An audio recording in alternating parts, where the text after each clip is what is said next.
Hello दोस्तों, स्वागत है आप सभी का आपके अपने इस यूट्यूब चैनल में। आशा करते हैं कि आप सभी लोग स्वस्थ हो गए, मस्त हो गए और ज़बरदस्त हो गए। इसी स्वस्थ के साथ आप लोग का एग्जाम बोर्ड का आ रहा है, तो हमारे साथ पढ़ते रहिए और आगे बढ़ते रहिए। ठीक है। यहाँ पर देखिए, हमने आपको कल विद्युत के बारे में बताया था। विद्युत का कुछ चैप्टर मतलब कुछ पार्ट रह गया था, उसके बारे में आगे पढ़ते हैं। ठीक है। आगे देखिए क्या है, विद्युत ऊर्जा। ठीक। विद्युत ऊर्जा का डेफिनेशन क्या होता है, हमने यहाँ पर आपको लिख दिया है। देखिए डेफिनेशन क्या है। किसी चालक में विद्युत आवेश प्रवाहित होने से जो ऊर्जा व्यय होता है उसे हम क्या कहते हैं, विद्युत ऊर्जा कहते हैं। ठीक है। यानी कोई चालक है, जैसे कोई तार है। ठीक है। कोई तार में से विद्युत ऊर्जा, यहाँ पर देखिए विद्युत आवेश। ठीक है। किसी चालक में से कोई विद्युत आवेश बह रहा है, निकल रहा है, तो उसमें जो ऊर्जा उसमें व्यय होगी। ठीक है। जब कोई तार होता है, ठीक है, कोई किसी तार में से करंट जाता रहता है, तो क्या होता है उसमें, देखिए उसमें जो करंट होता है तो क्या, तो देखिए हम आपको केबल लेकर आए हैं दिखाने के लिए। ठीक है। केबल देखिए, ये तार है। ठीक। ये तार है, जब इसमें से हीट जाता है मतलब करंट यहाँ से निकल फ्लो होता है। जब इसमें से करंट फ्लो होता है तो फ्लो होने के कारण क्या होता है, ये जो तार होता है हीट हो जाता है। ठीक है। ऊपर से इसको छुएंगे, मतलब ये केबल नहीं होता है, जैसे कोई केबल होता है जिसमें से इलेक्ट्रिक करंट आता है घर में बिजली जलाने के लिए। ठीक है। वो इसको छुएंगे तो हीट हो जाता है। ठीक है। जो हीट होता है वही ऊर्जा व्यय होती है। उसी में ऊर्जा व्यय होती है तो उसे क्या कहते हैं, विद्युत ऊर्जा कहते हैं। ठीक है। यानी जब भी कोई चालक तार है, चालक में से विद्युत आवेश जब गुजरता है तो उसमें जो हीट होती है, ऊर्जा व्यय हो जाती है हीट होने के कारण, तो उसी को हम क्या कहते हैं, विद्युत ऊर्जा कहते हैं। ठीक। उसके बाद देखिए, विद्युत ऊर्जा का फार्मूला भी होता है। ठीक है। विद्युत ऊर्जा का फार्मूला आपका क्या होता है, इसे हम दिखाते हैं डब्ल्यू से। इसका होता है, विद्युत ऊर्जा का फार्मूला होता है डब्ल्यू बराबर V इंटू क्यू। ठीक है। V इंटू क्या होता है आपका, क्यू। ये हो गया। ठीक। W बराबर होता है V इंटू क्यू। ये हो गया फार्मूला। अब आप चाहे तो इसी से दो तीन फार्मूले और बना सकते हैं। ठीक है। यही फार्मूला यूज करके आप दो तीन फार्मूले और बना सकते हैं। जैसे देखिए, अगर हम V का मान या Q का मान, Q को हटाकर कुछ और रख दें।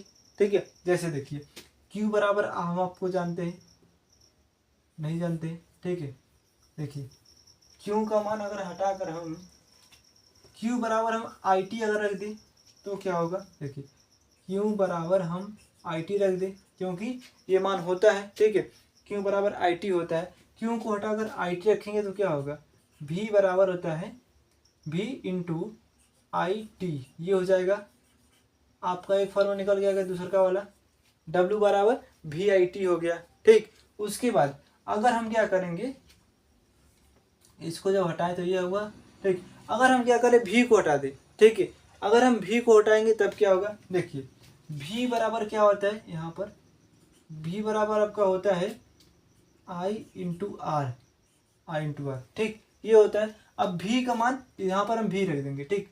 डब्ल्यू बराबर आपका हो जाएगा, भी बराबर कितना होगा, I R, I into R into I into T. ठीक है।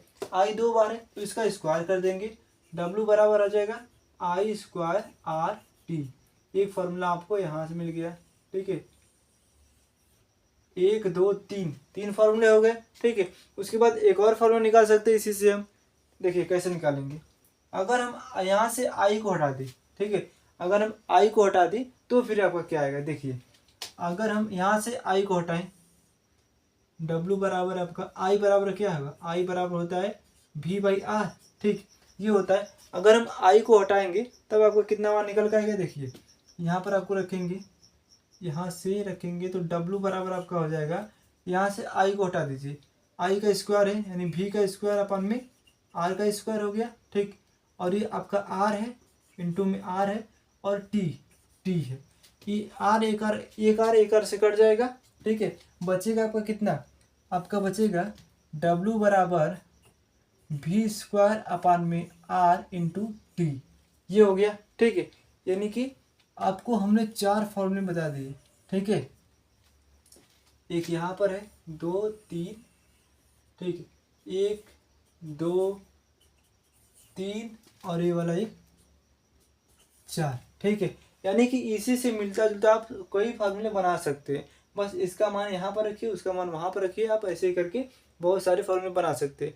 जो भी क्वेश्चन में दिया रहेगा उसी हिसाब से आप इसको फार्मूला बनाकर कर सकते हैं। ठीक। इतना आपका हो गया, 4 फॉर्मूले हमने बना लिए। ठीक, अब उसके बाद नीचे आते हैं, यहाँ पर हमने कुछ हेडिंग लिखा है। ठीक है, हेडिंग आपका क्या है, इलेक्ट्रॉन वोल्ट। ठीक, इलेक्ट्रॉन वोल्ट क्या होता है, इसमें डेफिनेशन पढ़ लेते हैं एक बार। देखिए, यदि दो बिंदुओं के बीच विभवांतर 1 वोल्ट है, यानी दो कोई बिंदु है, यहाँ से खींच लेते हैं, एक हो गया तार, आपका ये तार हो गया। ठीक, ये आपका बिंदु ए है, बिंदु बी। ठीक, ए और बी हो गया। इसके बीच देखिए, दो बिंदुओं के बीच विभवांतर 1 वोल्ट है, यानी विभवांतर कितना है, 1 वोल्ट है।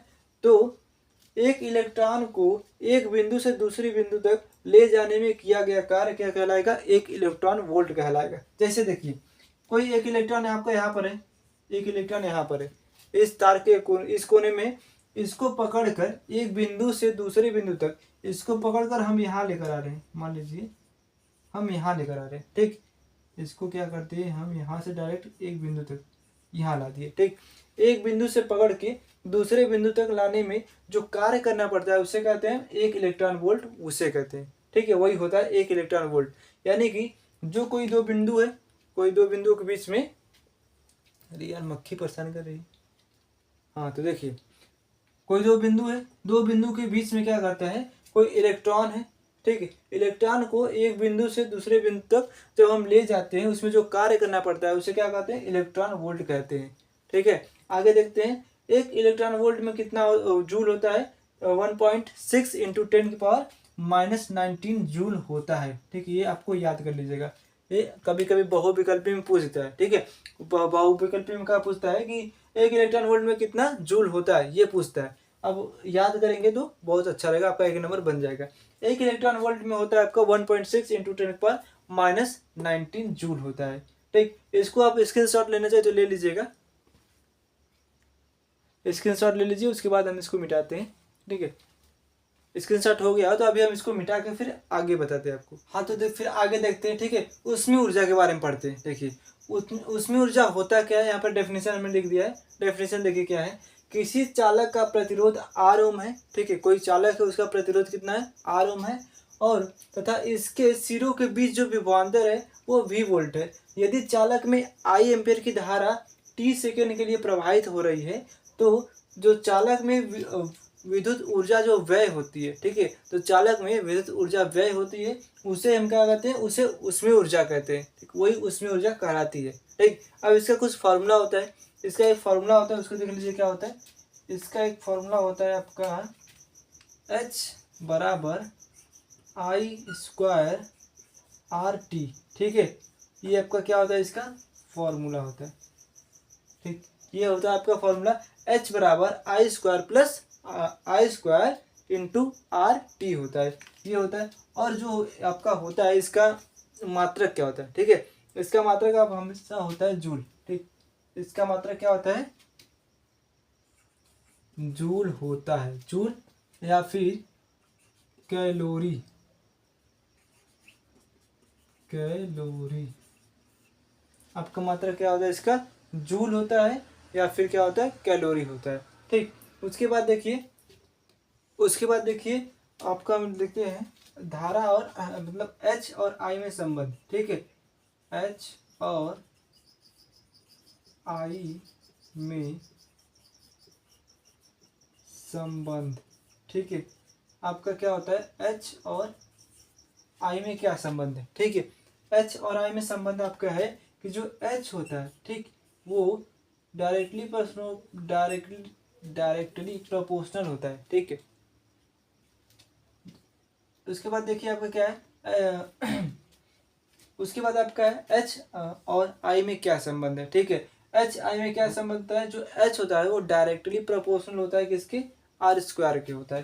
ठीक है, यानी अगर हम I² होता है, R नहीं I होगा। ठीक, अगर हम I का मान 2 रखेंगे, ठीक, अगर हम I का मान 2 रखेंगे, मान लीजिए I को हम दोगुना करेंगे, I को दोगुना करेंगे तो क्या होगा, आपका जो H होगा वो 4 गुना हो जाएगा। H का मान 4 गुना हो जाएगा। ठीक है, यही होता है इसके बीच में संबंध। यानी जो I होता है, I का मान अगर 2 गुना करेंगे तो H का मान 4 गुना हो जाएगा। ठीक, उसके बाद देखिए आगे बढ़ते हैं। ठीक, आगे बढ़ते हैं हम जूल और कैलोरी में क्या संबंध है, ये आप लिख लीजिएगा। ठीक है, जूल और कैलोरी में संबंध यहीं पर लिख देते हैं, नहीं यहाँ पर लिखेंगे। ठीक है, यहाँ पर लिखेंगे जूल और कैलोरी में संबंध। ठीक है, कैलोरी में संबंध,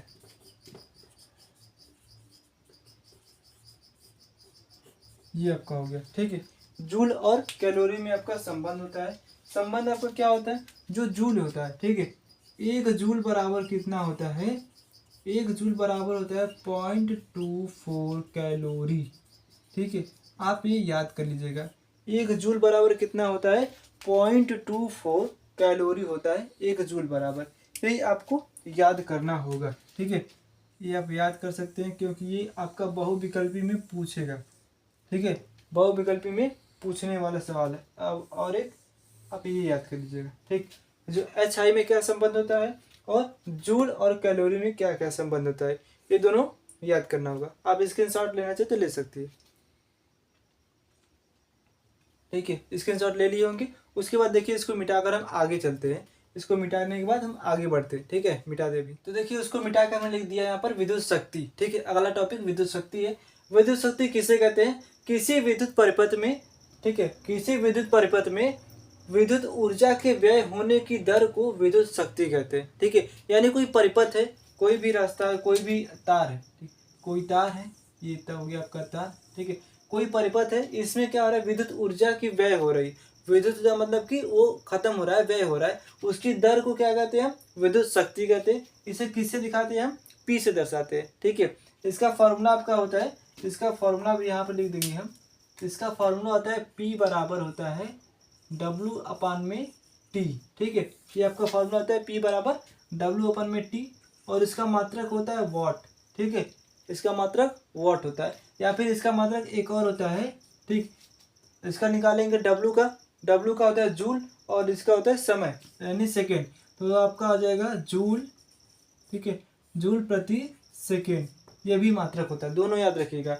एक होता है वॉट और दूसरा का होता है जूल प्रति सेकेंड। ठीक, उसके बाद देखिए कुछ आपके हैं घटक है जो आपके होते हैं विद्युत शक्ति के, कुछ बड़े बड़े मात्रक होते हैं। कौन कौन से मात्रक है, इसको यहीं आपका लिख के बता रहे हैं। ठीक है, कुछ बड़े बड़े मात्रक होते हैं विद्युत ऊर्जा के, कौन कौन होते हैं।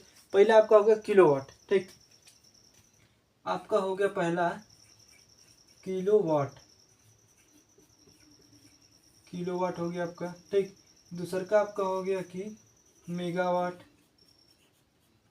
दूसरा का आपका हो गया मेगावाट। ठीक, उसके बाद आपका हो गया अश्व शक्ति, यानी आपका हो गया एक अश्व शक्ति।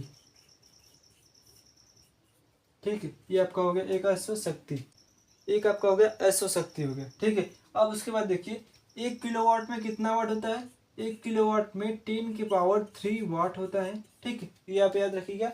उसके बाद 1 मेगावाट में होता है 10⁻6 वाट होता है। ठीक, और एक अश्व शक्ति में आपका होता है 746 वाट होता है। ठीक है, इतना आप याद रखिएगा। यानी कि जो HP होता है, यानी कि यहाँ पर HP होता है। ठीक है, अश्व शक्ति HP, ये HP जो होता है ना, हॉर्स पावर उसे कहते हैं अश्व शक्ति। एक HP में 746 वाट होता है और 1 मेगावाट में 10⁻6 वाट होता है। ठीक, 1 किलोवाट में कितना होता है, 10⁻³ वाट होता है। अगर इसको 10⁻³ को पूरा लिखेंगे 1 2 3, ठीक है, यानी इतना वाट हो जाएगा, 1000 वाट हो जाएगा। 1000 वाट आपका हो जाएगा इसमें, 1 किलोवाट में 1000 वाट हो जाएगा। ठीक है, अब इस देखिए वीडियो को हम ए पर समाप्त करते हैं। आशा करते हैं कि आप लोगों को वीडियो कुछ अच्छा लगा होगा।